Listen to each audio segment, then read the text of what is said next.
Oi, tudo bem? Mais uma vez o pastor Genivaldo, com mais uma palavra de vida, gerando vidas para abençoar nossas vidas. Que bom que você está aqui, seja muito bem-vindo. Mais uma vez estamos aqui com uma revelação linda do coração de Deus para as nossas vidas e eu gostaria muito que você estivesse junto conosco, amém? Participando desse momento e também desse canal. Gostaria de estar te convidando que você se inscrevesse no nosso canal, amém? Inscreva-se. Deixe seu like, toque o sininho, marque todas, em nome de Jesus, e assim você estará nos abençoando e também nos levando a muito mais pessoas que precisam receber essa palavra. Amém? Faça a sua parte, é muito simples, você não vai gastar nada, você não vai envolver dinheiro nisso, e só com 5 minutinhos você já compartilhou nas suas redes sociais, já fez uma série de coisas para expandir e para levar esse canal a outras pessoas, tudo bem? É isso aí. Lembrando, amados, que nós ainda estamos aqui na nossa batalha, na nossa guerra, amém? Vocês sabem,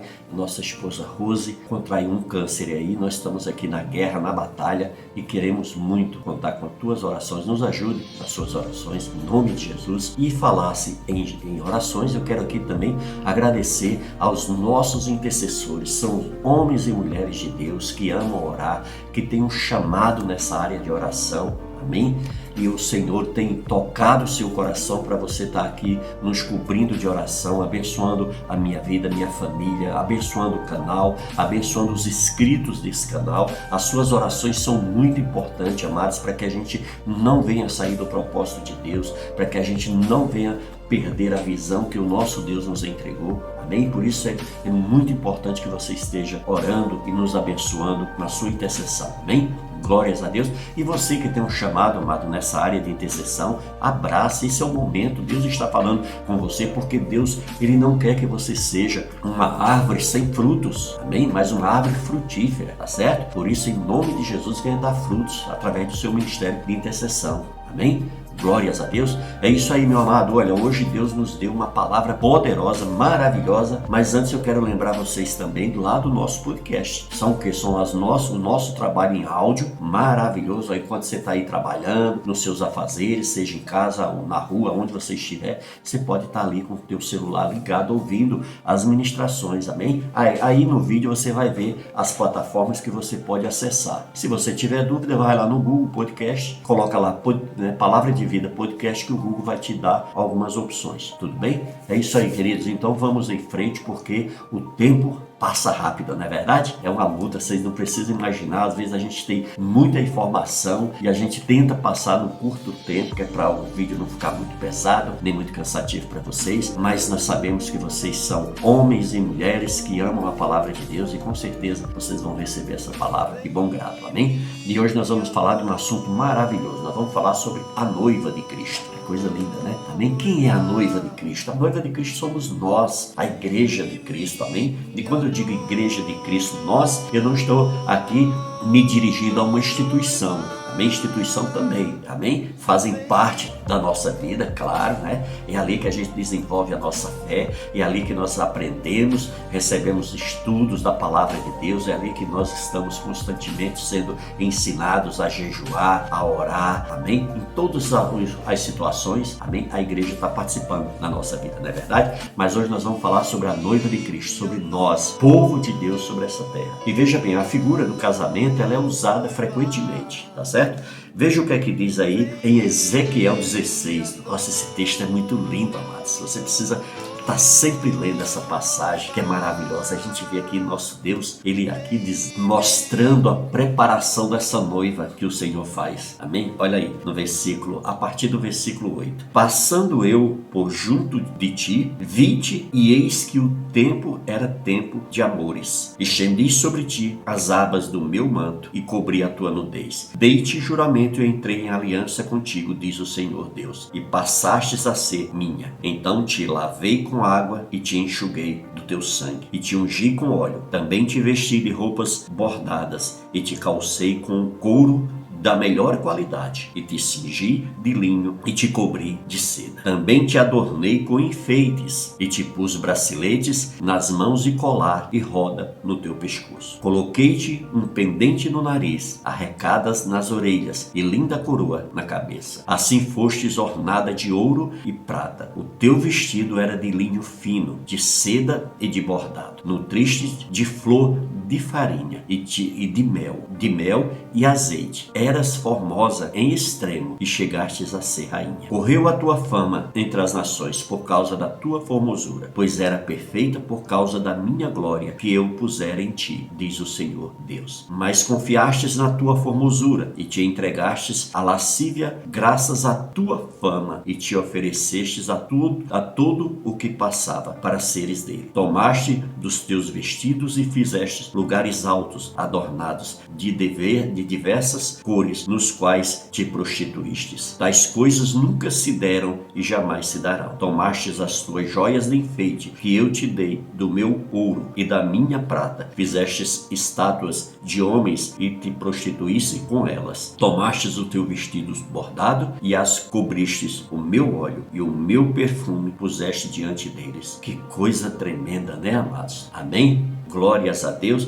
Então nós vimos aí ao mesmo tempo que Deus estava preparando uma noiva, amém? O Senhor vai mostrando aí também no decorrer do capítulo a rebeldia dessa noiva, amém? E aqui a figura do casamento ela é usada frequentemente, amado, nas escrituras para quê? Para representar a relação entre Deus e o seu povo, amém? Veja bem, no Velho Testamento Deus é o quê? Deus é o marido e o povo de Israel a mulher, não é verdade? E no Novo Testamento a gente vê Cristo é o noivo e a igreja é a noiva. Ao compreender a riqueza desse símbolo, daremos mais importância à obediência no dia a dia, não é verdade? A linguagem figurada de Ezequiel descreve o que? O casamento de Israel com Deus. O mesmo simbolismo aparece em várias passagens do Novo Testamento, incluindo o que? Na carta de Paulo aos Efésios, ali no capítulo 5, amém? Se você quiser dar uma olhadinha, você pode olhar aí que essa passagem é muito importante, é muito interessante. Então você vê ali em Efésios 5, no 25, amém? Efésios 5, vamos ver aqui o que diz. Maridos, amai vossa mulher, e como também Cristo amou a igreja, assim mesmo se entregou por ela, viu? Aí no versículo 26 diz, para que a santificasse, tendo-a purificada por meio de lavagem de água pela palavra, para apresentar a si mesmo igreja gloriosa, sem mácula nem ruga,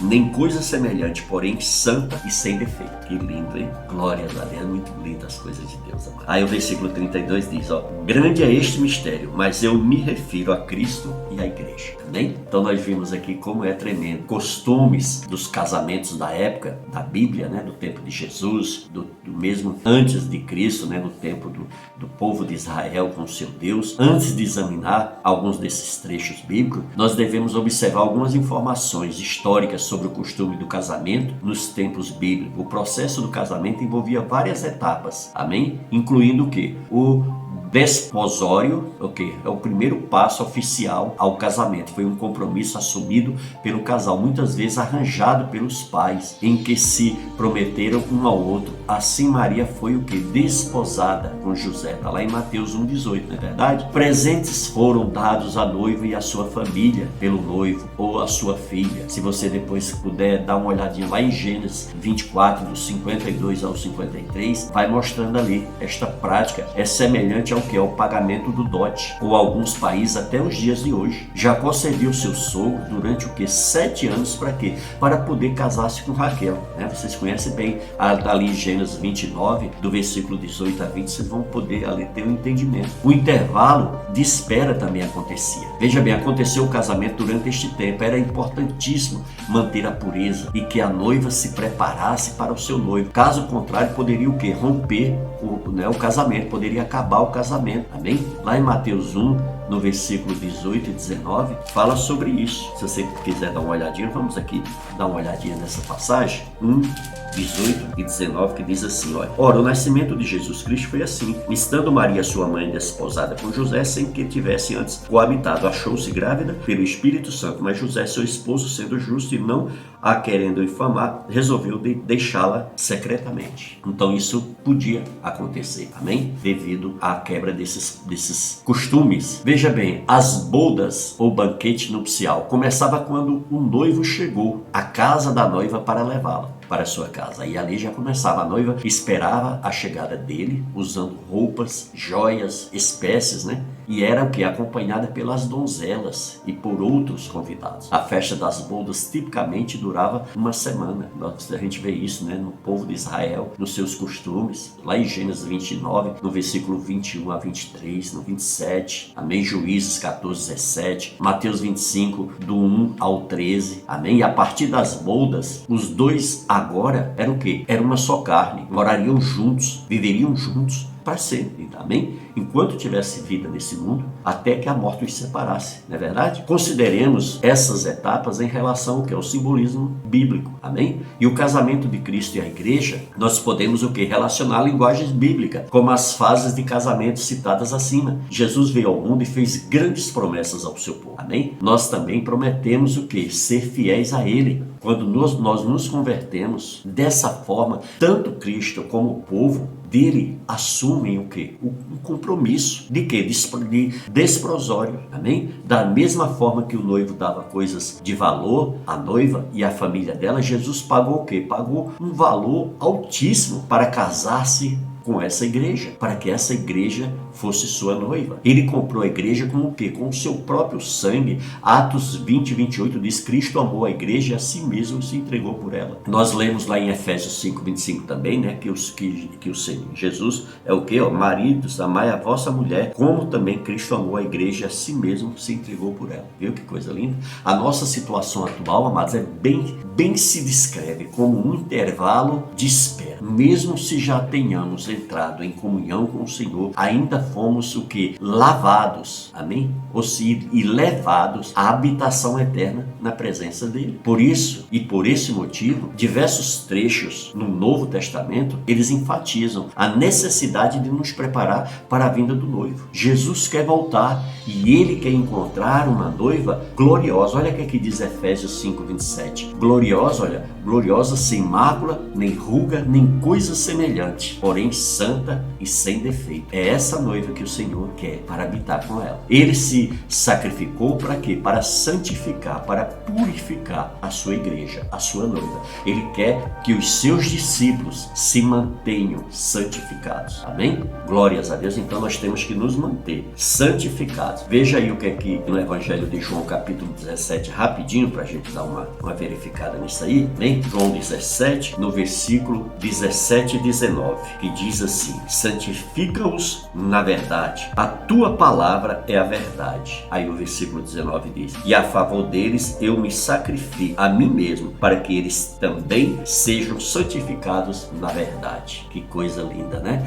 Se ele nos achar infiel ou infiéis, não nos levará às bodas, nem ao lar eterno com ele, amém? Por isso que nós devemos nos purificar, nos santificar. Ainda esperamos a chegada do noivo para nos levar ao banquete nupcial, amém? João, um dos apóstolos de Jesus, ele confortou os cristãos primitivos em um período de perseguição, com a esperança de participarem de quê? Do casamento do Cordeiro. Se você der uma olhadinha lá em Apocalipse, no capítulo 19 de Apocalipse, olha o que aqui do versículo 7 em diante diz: alegremo-nos e exaltemos e demos-lhe a glória, porque são chegadas as bodas do Cordeiro, cuja esposa a si mesma já se ataviou, pois lhe foi dado vestir-se de linho finíssimo, resplandecente e puro, porque o linho finíssimo são os atos de justiça dos santos. Então me falou o anjo: escreve bem, aventurados aqueles que são chamados à ceia das bodas do Cordeiro. E acrescentou: são estas as verdadeiras palavras de Deus. Que lindo, né? Verdade? Ele falou de que? Da noiva, amém? Preparada de quê? Preparada e da esperança de morar eternamente com o nosso Deus, o perfeito e maravilhoso marido, amém? Que nós vimos aí também em Apocalipse, no capítulo 21, se você puder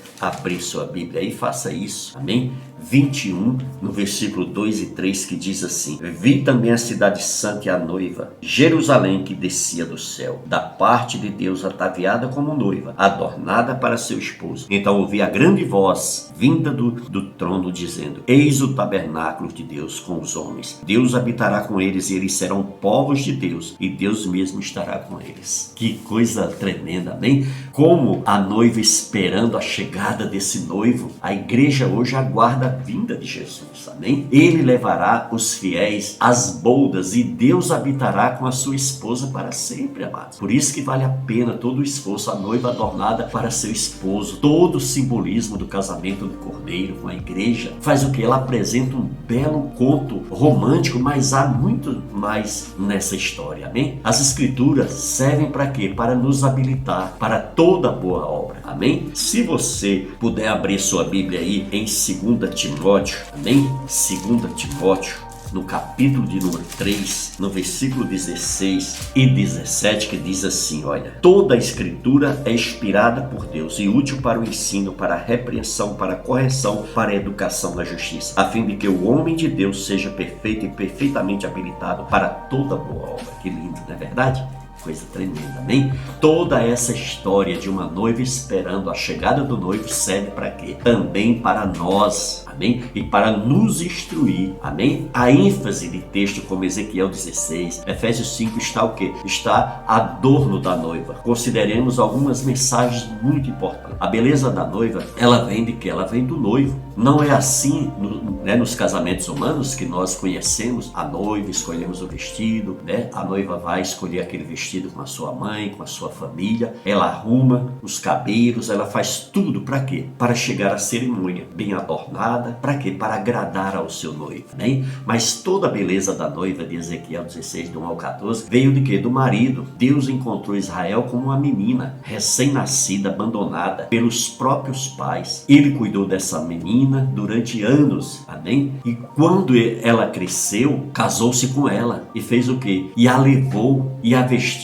com as melhores roupas, colocou nela enfeites e joias finas, deu-lhes os melhores alimentos e ela tornou absolutamente linda. Deus disse lá em Ezequiel: pois era perfeita por causa da minha glória que eu pus em ti. Esse fato é o que é fundamental na doutrina bíblica da salvação pela graça. A beleza da noiva não depende do noivo, amém? Se você ler lá em Efésios 5, do 25 ao 27, nós já lemos essas passagens, mas é muito importante para quê? Para que você esteja firmando o teu entendimento da palavra de Deus. A beleza da igreja, ela vem de quem? Vem de Cristo. Ele que se entregou para ela, amém? Para quê? Para sacrificar, para lavar essa igreja de todo o pecado, de toda a sua iniquidade. Amém? Jesus, ele quer uma igreja o quê? Compostos de santos e santas. Numa cerimônia de casamento, o momento mais especial é a entrada da noiva. Não é verdade? No casamento humano, a noiva espera ver o quê? O noivo fica ali no altar atento, né? Esperando ver a sua noiva resplandecer pela porta de entrada, né? Fazer aquele pacto solene com ele. Imagina uma noiva entrando usando um vestido sujo e rasgado, com seus cabelos totalmente desarrumados e com lama no rosto. O que poderia acontecer? O noivo provavelmente sairia o quê? Correndo. E se Jesus voltar e encontrar essa noiva suja, usando roupas rasgadas e manchadas? Ele quer o quê? Quer um povo santo, conforme está lá em 1 de Pedro 1, do 13 ao 16, que demonstra o quê? Demonstra